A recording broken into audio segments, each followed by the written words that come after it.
תלחץ עליו, הכל ייראה אחרת. קצת עושה לו חיים קלים, ונותנים לך חיים קלים, אתה מנצל את זה. מידן עובד או מספר אחת בצורה מאוד חדה ומדויקת, או מספר 2 מגן יפה ומתקיף. חבל שהוא לא ממשיך בגל שני וגל שלישי, אבל בהחלט נותן היום הצגה יפה מאוד, התקדם מאוד, השתפר, הוא כבר נראה ממש טוב. קיק חד שלו, סיבוב שלישי ואחרון, משולם בשחור, מולו בצהוב, ביילין.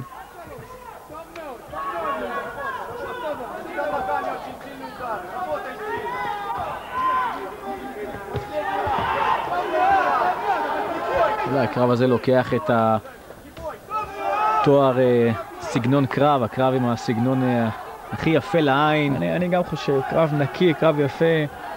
כל פעם שאחד החבר'ה מרגיש שהוא עולה ליתרון, הוא קצת מגביר את הקצב. אמנם לא רואים כאן מכה מנצחת. שילוב יפה מצד שניים.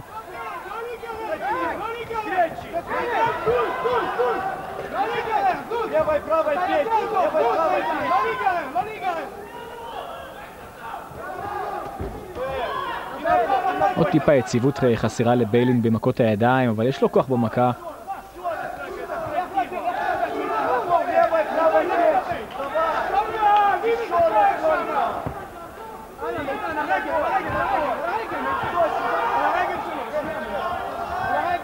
בעיטה כיוון המפסעה, אבל משולם ממשיך.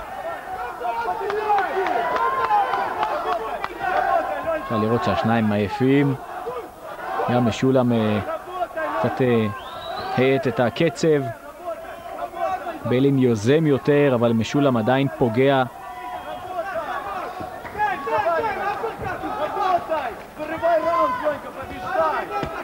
שוב יוזמה של ביילין. ליאוניד ממשיך לבוא, ממשיך לתקוף, ממשיך ללחוץ.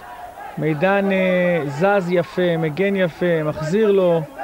מידן מתעייף לקראת סוף הסיבובים, הוא עשה את זה בכל הסיבובים שהוא התחרה נגד ליאוניד, אבל עדיין את רוב הסיבוב הוא שולט, את רוב הסיבוב הוא נקד יותר. קרב מעניין, קרב יפה. אני חושב, ראינו את גנביץ' ומני אוסי, אני חושב שזה דומה מאוד, כבר אפשר להזמין את השידור החוזר של הקרב הזה, לראות אותם עושים רימץ', נתנו הצגה יפה, אני בטוח שהמאמנים והספורטאים ילמדו אחד את השני הרבה יותר טוב, יהיה להם מה להציג ברימץ'. שמע, לדעתי, שני הסיבובים הראשונים הלכו למידן משולם, סיבוב שלישי אני לא בטוח. ביילין רוצה יותר. מידן עייף, יכול להיות שגם הגיוס לצבא קצת קלקל לו את ההכנה, אבל... דיברת על 5 סיבובים, נראה לי ש3 זה תפור עליהם. מידן נראה טוב יותר בקרב הזה, למרות שיש לו איזה משבר לקראת הסוף. איבד את כל העוצמה, עבר להיות אחד שמכה חלש מאחד שמכה מאוד חזק ומדויק. לחץ של ליאוניד בכושר טוב יותר, מייצר יותר לחימה, לקח את הסיבוב הזה בוודאות. 2 שניות אחרונות. סוף הקרב, ואיזה קרב היה לנו כאן, חיבוק יפה, בלי ספק קרב נהדר. 2 סיבובים, 10-9 למידן, לדעתי האישית, וסיבוב אחד השלישי האחרון לליאוניד, דני נמצ'ניצר, ביחד עם אור רפאלי, בין לברך את ליאוניד, בפינה מורדי גלם, ביחד עם מידן. התקדמות גדולה של שני המתחרים. יופי של קרב, יופי של קרב. שוב, זה לא אליפות העולם, אין פה צ'ק של $1,000,000 למנצח, אבל עדיין כיף לנצח בשביל עצמך, המאמן, החברים מהמכון, כיף גדול, אבל זה לא המהות, אני חושב, בערב קרבות כזה, המהות היא להתקדם ולהמשיך קדימה, כי לנצח בערב קרבות כזה זה לא הסוף. זה אולי ההתחלה, ויש להם עוד דרך ארוכה לעשות, הייתה גם קצת לבקש להתחרות מול היריבים המובילים בתחום הזה, יש כמה שמות, ראינו את מיכה גנביץ', אני חושב ששניהם יכולים לתת יופי של קרב למיכה גנביץ' וקרב טוב ומעניין, ולהתקדם ביחד. כן, מידן משולם לוקח כאן את הקרב הזה, בסך הכל החלטה נכונה של השופטים, גם לדעתנו, אבל בלי ספק קרב יפה מאוד.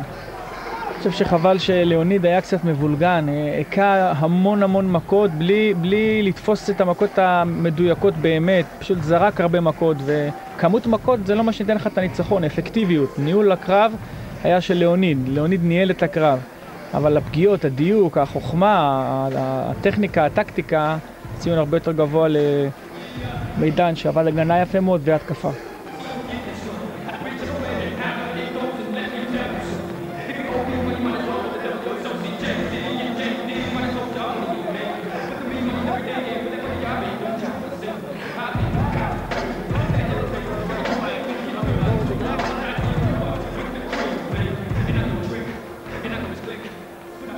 מידן משולם, אחרי ניצחון יפה בקרב. מידן, מה הרגשה? הרגשה מצוינת, התכוננתי חזק לקרב. הרבה תודות, דבר ראשון, המאמן מור דגלם, הרבה תודה למשפחה, לחברים שבאו לעודד. קס, אני אוהב אותך. ואחרון חביב, ללאוניד, קרב חזק מאוד, היה לי קשה, כל הכבוד. פוס.